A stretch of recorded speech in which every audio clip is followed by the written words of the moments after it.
The day Oliver rejected me was my birthday. He said, without a trace of mercy, "There's not a single thing about you worth liking. You're childish, annoying, and self-centered. Your affection is just as cheap as you are." But if he hated me so much, why did he let me hang around him, chasing him for 3 years?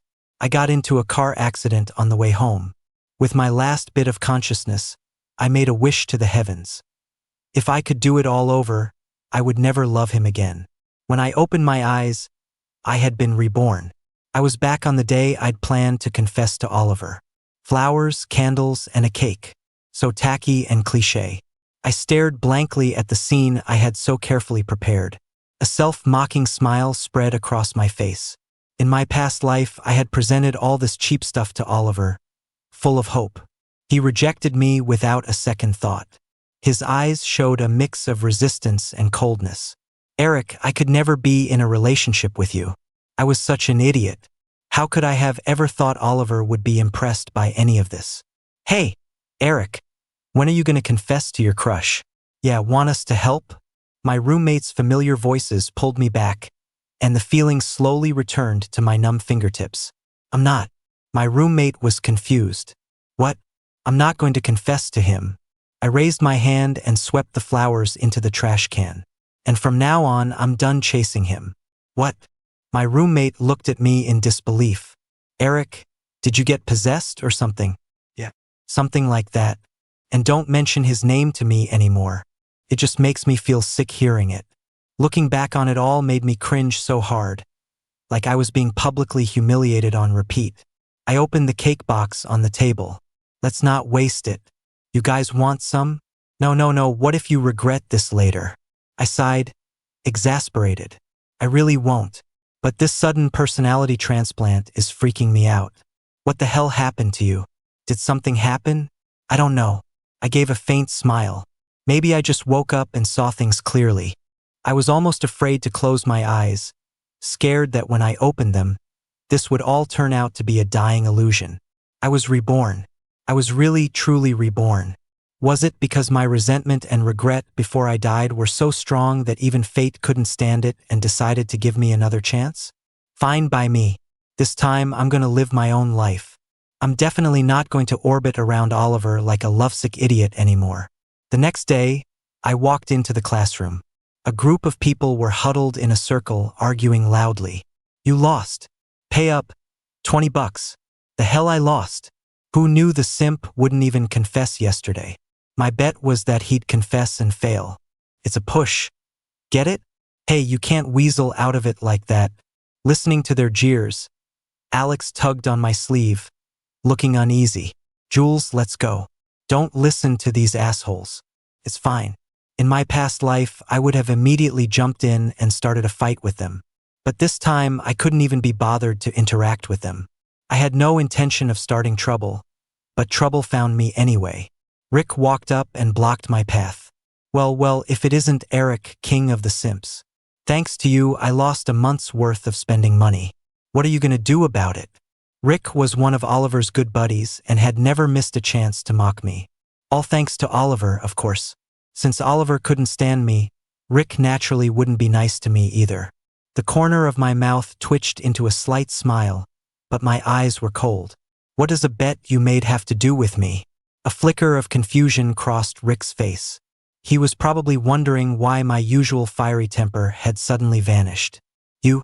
Just as he was about to speak, a figure walked in through the back door. It was Oliver. Oliver's gaze swept over me, his expression complicated. Then his cool voice rang out. "Rick, stop messing around."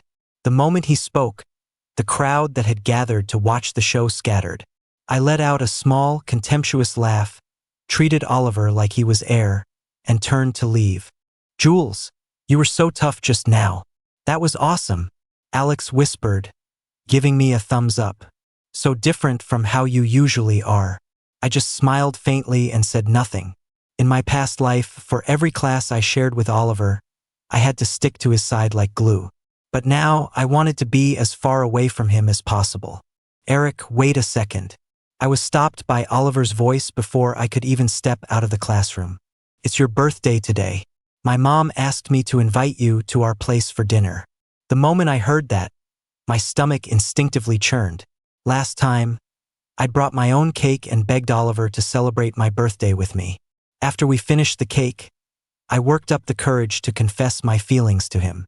After listening to my confession, Oliver's expression turned cold and disgusted.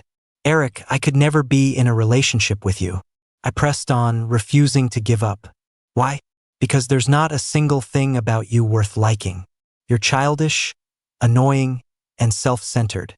Your affection is just like you, always impulsive, and he finished without a shred of mercy. Cheap. I was stunned. Felt like a hand was squeezing my heart. Tears welled up almost instantly. If you wanted to reject me, I could have accepted that. But why did you have to say all that? I couldn't believe those harsh, almost cruel words were coming from the person I was so hopelessly in love with. To him, my affection wasn't just worthless. It was a burden. As I wandered the streets in a daze, Oliver's words echoed in my mind. I didn't even notice the car speeding toward me. Looking at the candle stuck crookedly in the cake, I slowly closed my eyes. I wished that, if I could do it all over again, I would never love him again. My consciousness snapped back, and the person in front of me overlapped with the person in my memory. I can't.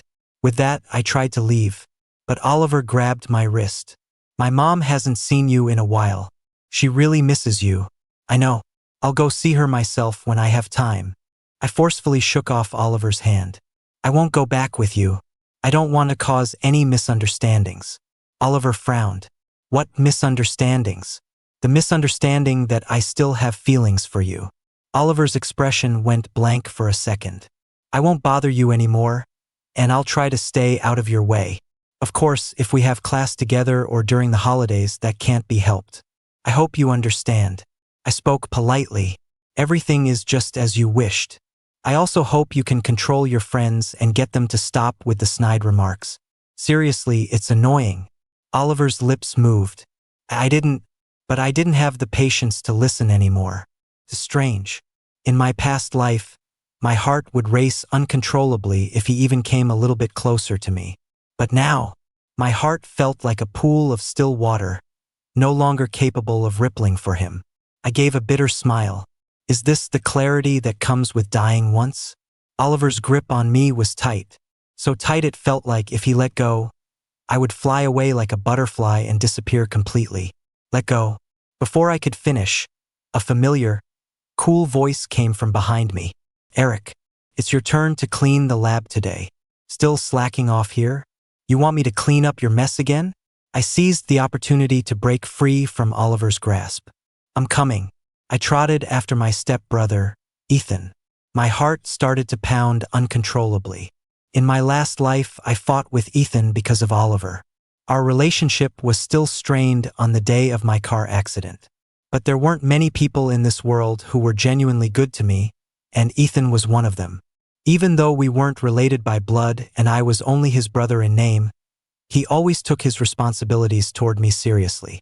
In my past life, I was always going to bars and getting drunk over Oliver. Ethan couldn't stand it and would come drag me home, acting like you're going to die over some guy. Eric, you really are something else. Hearing him say that made me furious, because ever since we were kids, everyone had liked him, including Oliver. The alcohol went to my head, and I lashed out. Of course, you're always so high and mighty. You get everyone to like you without even trying. Besides, who are you to me? What gives you the right to control me? His face was cold. I'm your brother, not my real brother.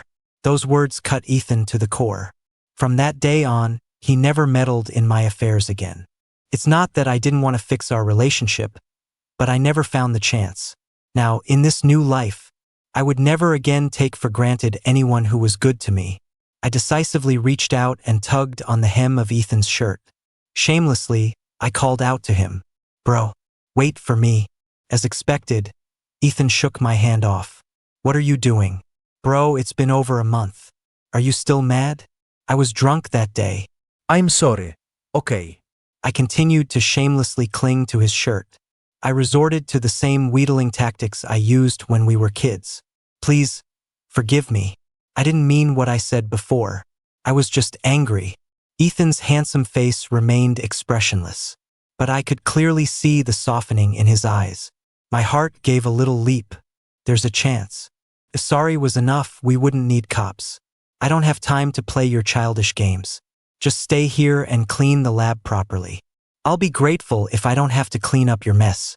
I held a broom in one hand and a mop in the other. I'll take care of your cleaning duties from now on, bro. Don't need it. He walked away, his voice flat. I don't need you to suck up to me. I deflated instantly, like a wilting mushroom. Man, my brother is so hard to please.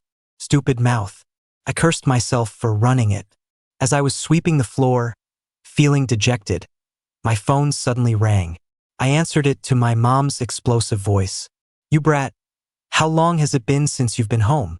Every time it's just Ethan coming back all by himself. Did you two get into another fight?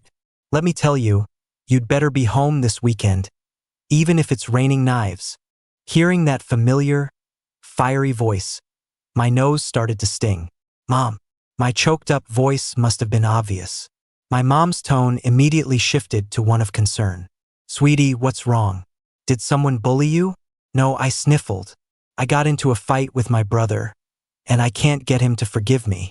Ethan has such a good temper. How could he be truly mad at you? You two come home together this weekend and talk it out. Clear the air.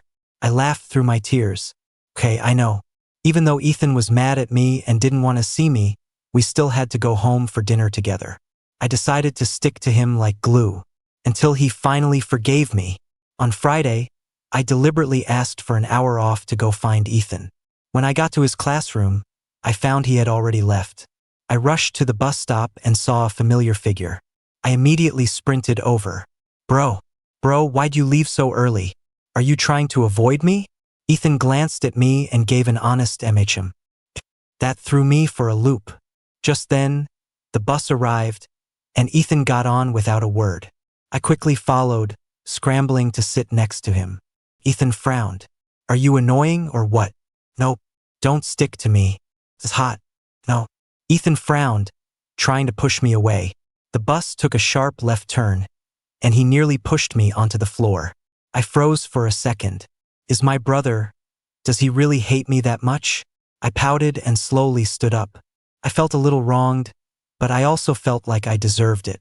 I hadn't been standing for more than 2 minutes. A cold hey came from behind me. Don't just stand there like an idiot. Come sit down. My eyes instantly lit up. I happily went over and sat down next to him. My brother was all bark and no bite. When we got home, my mom and Ethan's dad had cooked a huge feast for us. After dinner, the family chatted for a while. Before we knew it, it was getting late. I was about to go to my bedroom to rest, but when I pushed the door open, I found it filled with junk. Mom, what did you do to my room? My mom slapped her forehead. Look at you. You haven't been back in weeks, so I just started storing stuff in your room. Ethan, is it okay if Eric crashes with you tonight? It's too late to clean up now. Ethan never said no to my mom. My mom took the opportunity to wink at me. I'm giving you a chance. You two brothers have a good chat tonight and make up. You hear me? I nodded vigorously. I will not fail you, mother. Coming out of the shower, I saw 2 clearly separated sets of bedding and froze. Bro, do we really need 2 blankets? Ethan, drying his hair, replied coolly, yes. Since you know your own orientation, you should have some sense of boundaries. I was completely baffled. But you're my brother, not your real brother. He was using my own words against me. It hurt more than I could say. I struggled for a moment before managing to squeeze out a sentence. It's not like I'd fall for my own brother. Ethan ignored me, turned over, and buried himself in his blankets. After that, no matter what I said, he wouldn't answer me. A heavy pressure filled the room. I don't know if it was just my imagination, but I had a feeling that after I said that, Ethan seemed even more upset. Operation Win Back My Brother failed. This was going to be a long war, and I decided to take it slow.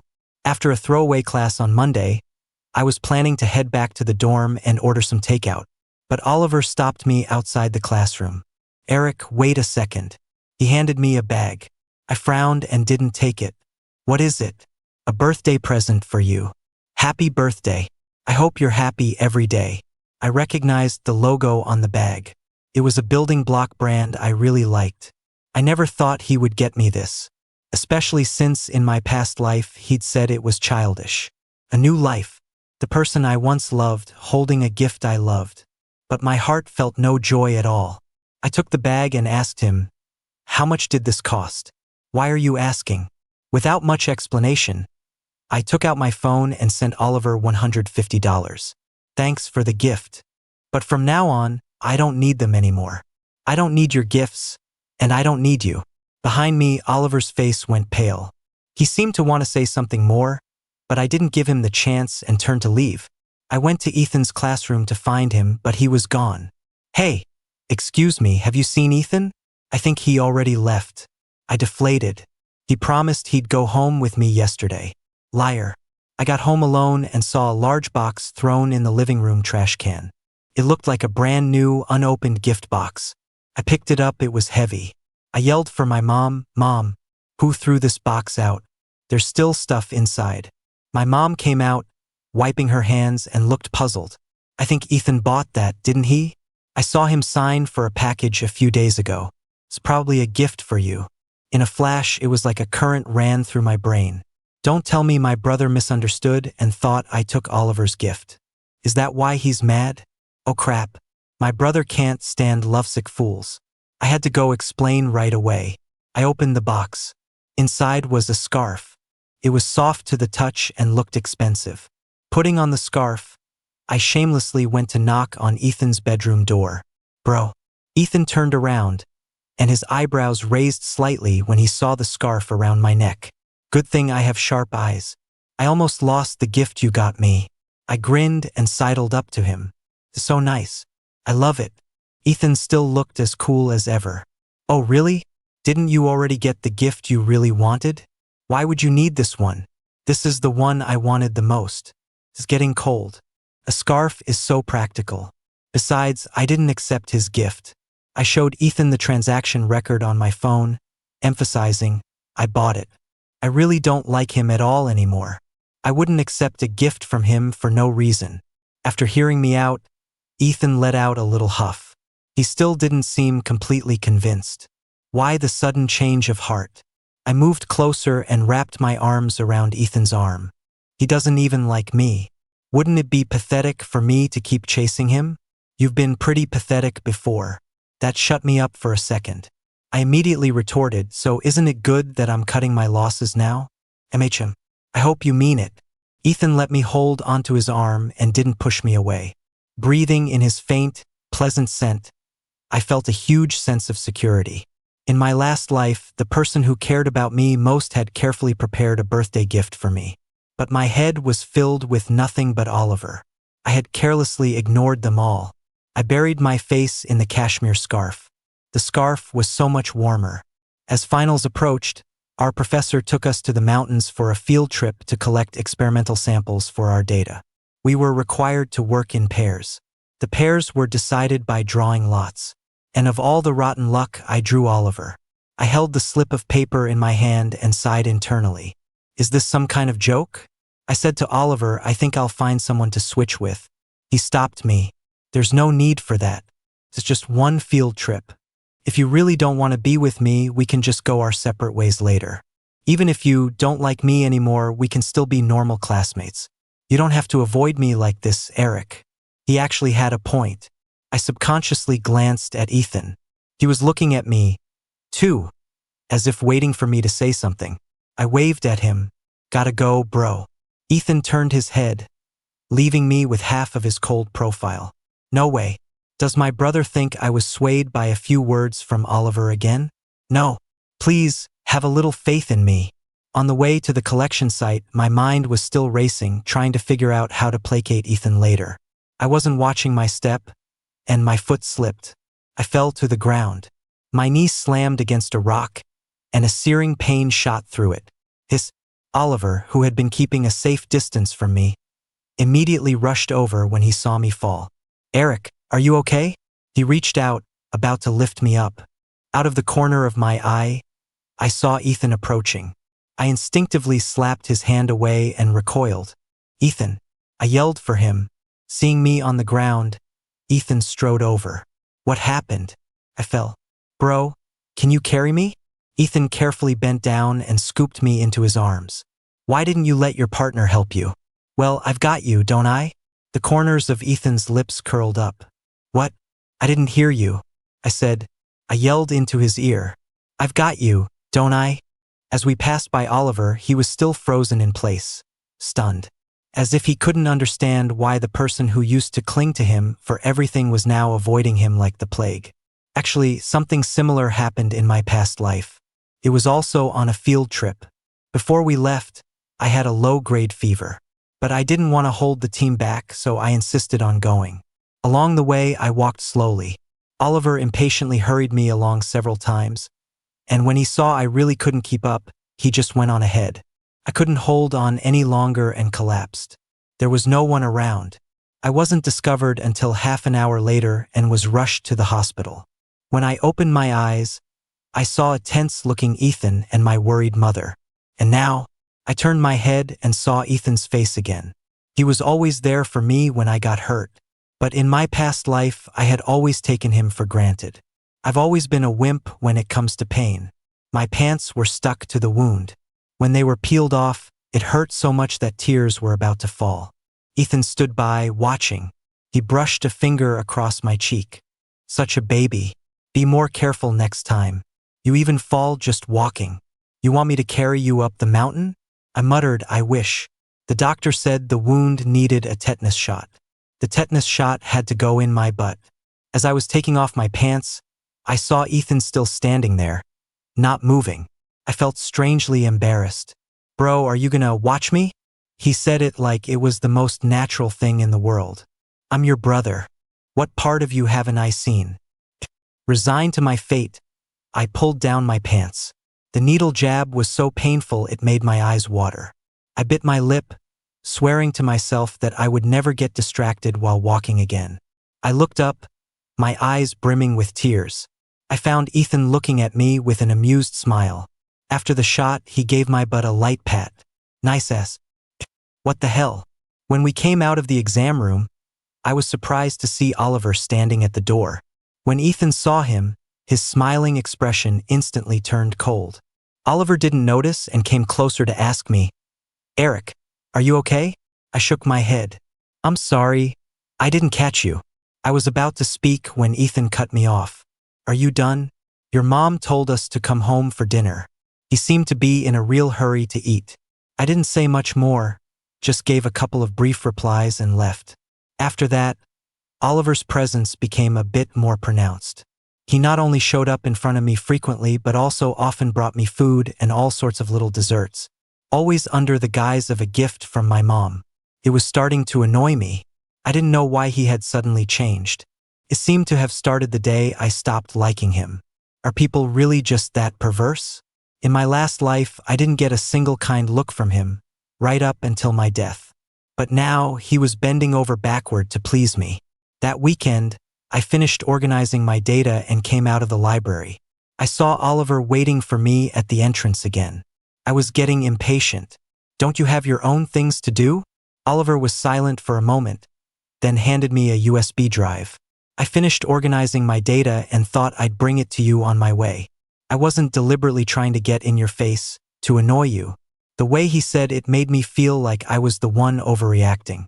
I shook my head. Thanks. Want to get something to eat? I refused. No, I have to go home. Hearing this, Oliver suddenly said something strange. Eric, you should be careful of your brother. He's not as good as he seems. The way he feels about you.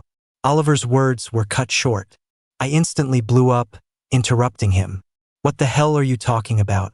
What right do you have to say that about him? I'm so sick of you. Stop trying to find me. I was so furious at Oliver's words that my head was spinning. I was halfway home before it hit me. Something's not right. In my last life, Oliver had a good impression of Ethan. Why would he say something like that this time? Could it be? An absurd idea was just beginning to form in my mind when a strong force pulled me backward. An electric scooter zipped past, brushing against my jacket. Eric, are you okay? I stood there, stunned. Oliver looked 1,000 times more panicked than I did. As if he was terrified, absolutely terrified. Terrified that I would vanish before his eyes in the next second. I asked numbly, "Oliver, did you come back, too?" It was already evening when I got home. I was supposed to be home by noon, but I hadn't expected things to take such a turn. Oliver was reborn, too. In our past life, he rejected my confession. When he came out, he happened to witness my car accident. I opened my eyes, and I was back. I never thought that would happen, Eric. I'm so sorry. To be honest, I didn't blame him anymore. It wasn't his fault the tragedy happened. In this new life, I just wanted to live peacefully. But Oliver said he wanted to pursue me again. Eric, can you give me another chance? Let me make it up to you. My mind was a complete mess. After bluntly rejecting him, I fled home as fast as I could. The main lights in the living room were off, with only a dim floor lamp lit. Ethan was half lying on the sofa, with several empty bottles in front of him. Hearing the noise at the door, he stirred slightly. "You're back?" "I'm back, bro. I thought you weren't coming home today." I was confused. Where else would I go? Ethan idly fiddled with a glass. "I saw you leave with Oliver." "No way. Is my brother really that worried about me?" To the point of drinking his sorrows away. Couldn't help but chuckle. He was just giving me a USB drive. Besides, I'm not that stupid. I'm not going to be lured back by a few words from him. Can't you have a little more faith in me, bro? I said I don't like him anymore, and I mean it. I raised my hand. I swear. Ethan let out a muffled laugh. It's not that I don't believe you. He moved closer to me, his hand touching my face. The faint scent of alcohol wafted over me. It's just that you've always been like this. You look smart, but you're more naive than anyone. Ethan sighed softly. I stood frozen in place. This distance was a little too close. In a flash, Oliver's words came back to me. Your brother's not what he seems. The way he feels about you. I instinctively took a small step back. My voice trembled slightly. Bro? Ethan noticed immediately. He raised an eyebrow. Scared of me? I quickly shook my head like a bobblehead. Of course not. Ethan let out a short laugh. The next second, completely unguarded, he leaned in and kissed me on the lips. For a moment, I felt my brain crash. My mind went blank, unable to think. My whole body was so stiff I couldn't even bend my fingers. Oh, my God, how could this be happening? In that instant, only two thoughts ran through my head. This is insane. My brother's lips are so soft. After kissing me, my brother rested his head on my shoulder. He didn't move, as if he'd completely passed out from the alcohol. I fumbled to hoist him into his bedroom.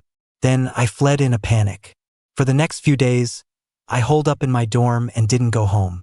My mom called several times, and I either made excuses about having too much work for finals or being too busy. My mom was suspicious. Eric, you didn't get into another fight with your brother, did you? Not this time.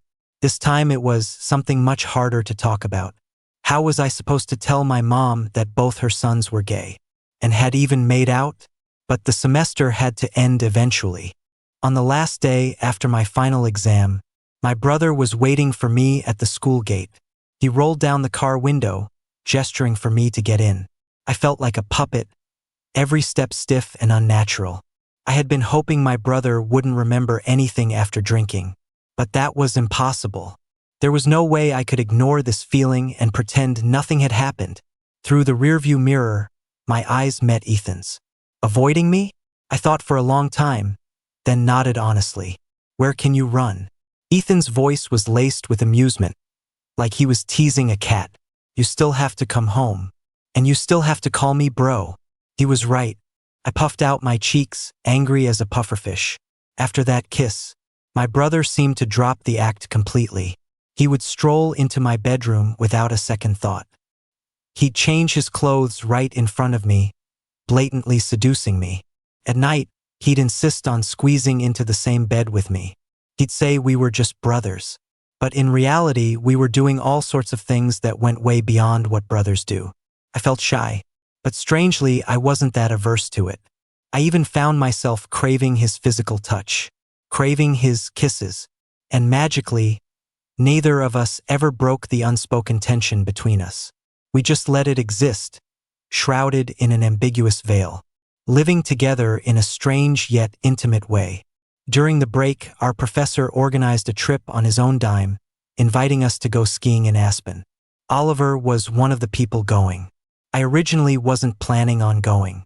But then I thought, forget it. We've already cleared the air. There's no need to keep avoiding him. I didn't hate him and I didn't resent him anymore. My heart was like a pool of still water. It would never ripple for him again. This moment right here, right now, was the best it could be. When we got to Aspen, I realized a major problem.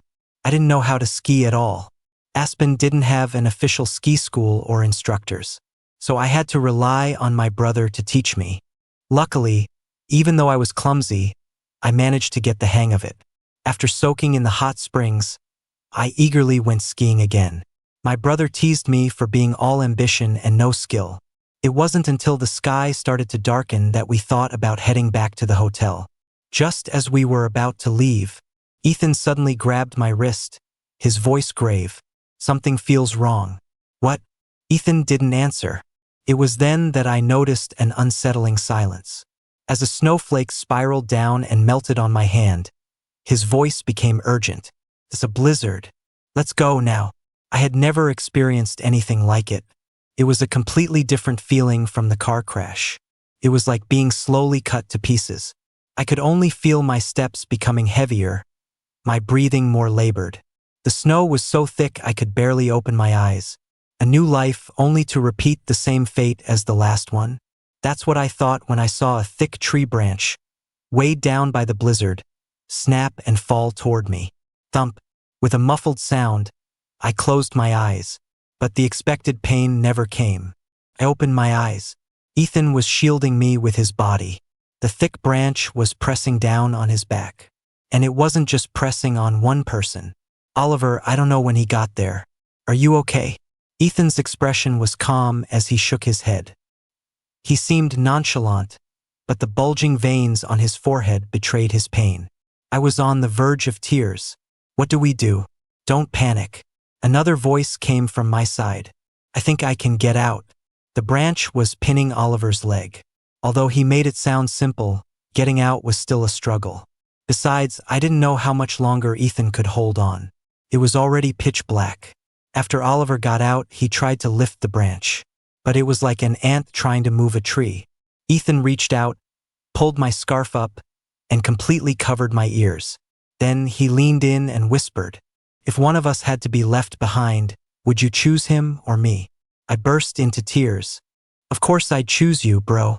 The second he got my answer, Ethan wrapped his arms around my head and kissed me fiercely. As our lips and tongues intertwined, I tasted something salty. Dragging this out isn't a solution. Oliver, go get help. If you go, they should be able to find us faster. Oliver, standing by, nodded and set off with a flashlight. Before he left, he gave us his jacket. I used it to cover us, but it was still cold. The wind seemed to seep in from everywhere. This is what I've always wanted to hear you say. You were the rose I raised myself, but I had to watch you wilt in someone else's hands. I was so angry and so jealous. I resented you, and I hated myself even more. I reached out with my numb hands and cupped Ethan's face. He had never said these kinds of confessional words to me. In my memory, he was never good at expressing his feelings. He rarely said anything, but he always acted. I never knew he could resent me for not loving him enough. But now, I only love you. Your rose will only bloom for you. I thought my love had become still water in this new life. But now it was surging for him again. Before I lost consciousness, the only thing I remembered was we were holding each other tightly. In the vastness of the world, it felt like it was just the two of us. The next time I opened my eyes, I was met with a sea of white. The smell of disinfectant filled my nose. We had been taken to the hospital. We were both still alive. I held up my hand, watching it clench and unclench. Life felt so fragile yet so resilient. For a moment, I had the urge to cry out loud, feeling the relief of having survived a disaster. My injuries weren't serious, just some frostbite. I'd be out of the hospital after a few days of rest. Ethan's condition was more severe. He had some internal injuries from being crushed for so long. But according to him, if I could visit him every day, he'd get better faster. So I did as he wished, running to the hospital whenever I had a spare moment. I was becoming a familiar face to the doctors and nurses. You two brothers are so close. Yeah, you rarely see someone visit this often. It's like he's clocking in for a job every day. Hearing the nurses teasing, I huddled on Ethan's bed, my face turning bright red. Are we really brothers? If so, what is Ethan's hand doing right now so hard to guess? After getting together with Ethan, we became even more inseparable. We went to class together, ate together, stuck together almost 24/7. It was only at home that I'd still get a little nervous. Every time Ethan wanted to kiss me, or do something more, I'd anxiously check and recheck if the door was locked. Ethan would just look at me speechlessly every time. We can't hide it forever. They'll find out eventually. I insisted we'll drag it out as long as we can. I don't want to face the drama so soon. But I never imagined the drama would come so quickly. It started when my mom and Ethan's dad went on a trip. But due to bad weather, their flight was canceled and rescheduled for the next day. They came back without any warning and saw me and Ethan. I closed my eyes in despair. It's over. How long has this been going on? With Ethan's dad on my left and my mom on my right, I felt like a little chick being held by the scruff of its neck, too scared to make a sound. Thankfully, Ethan was perfectly calm.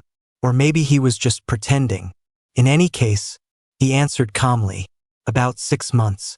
Ethan's dad almost fainted from anger. You two are really something else, hiding it for so long. Ethan, we trusted you with Eric, and this is how you corrupt him? I'm going to beat you today.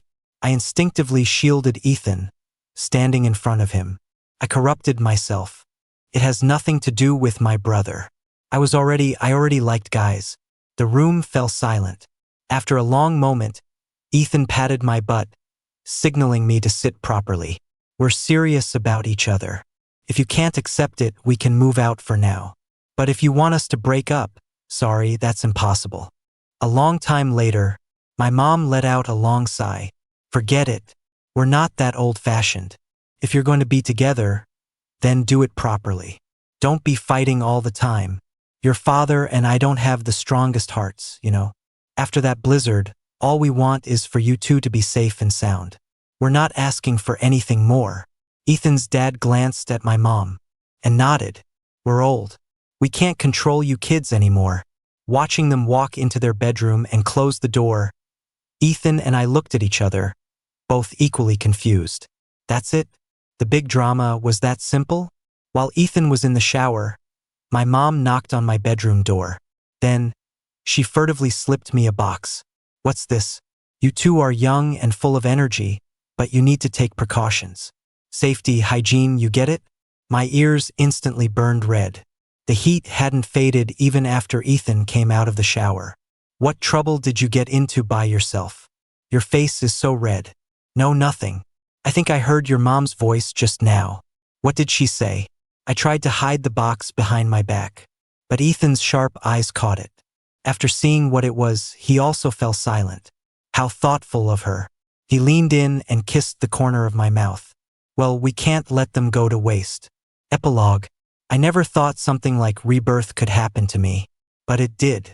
I opened my eyes and found myself back to the day before Eric's car accident. Whenever I close my eyes, the scene of his accident flashes in my mind. I don't know why. When he confessed to me, my gut reaction was to refuse. Seeing his heartbroken expression, even more hurtful words just tumbled out. But the truth was, I didn't dislike him that much at all. And yet, I was still terrified. What if we actually got together? Would he find out that I wasn't as great as he thought? Just like my parents. In the beginning, they were inseparable. But in the end, they still went their separate ways. Feelings are just that cheap. You always want what you can't have. I always lived by that rule. I avoided any affection that came my way like the plague. But Eric was like the sun, tirelessly shining, making it impossible for me to ignore him. I knew I would regret it. The moment I saw the cold look in his eyes, I knew he had come back too. An unnameable panic washed over me. I had a despicable thought. It would have been better if he hadn't come back. Then I could have made amends. I could have pretended nothing happened and selfishly continued to receive his love. But as I said, that was too despicable. Even fate couldn't stand it. And just like that, I watched the butterfly I thought was mine fly away, with no interest in my branch anymore. Without me, he had other choices, like his step-brother, Ethan. I could tell since our last life that Ethan had always liked Eric. But for some reason, he never showed it. But whether as a lover or as family, he did a much better job than I ever did. He deserved Eric's love more. From that blizzard in Aspen, when he didn't hesitate to shield Eric from the falling tree, I knew. He was even willing to give his own life. It was in that moment, I knew I truly didn't deserve him. So be it. All I can do is wish him well from afar. Wish that he finds everything he desires in this life. And that he never again meets someone like me. That would be for the best.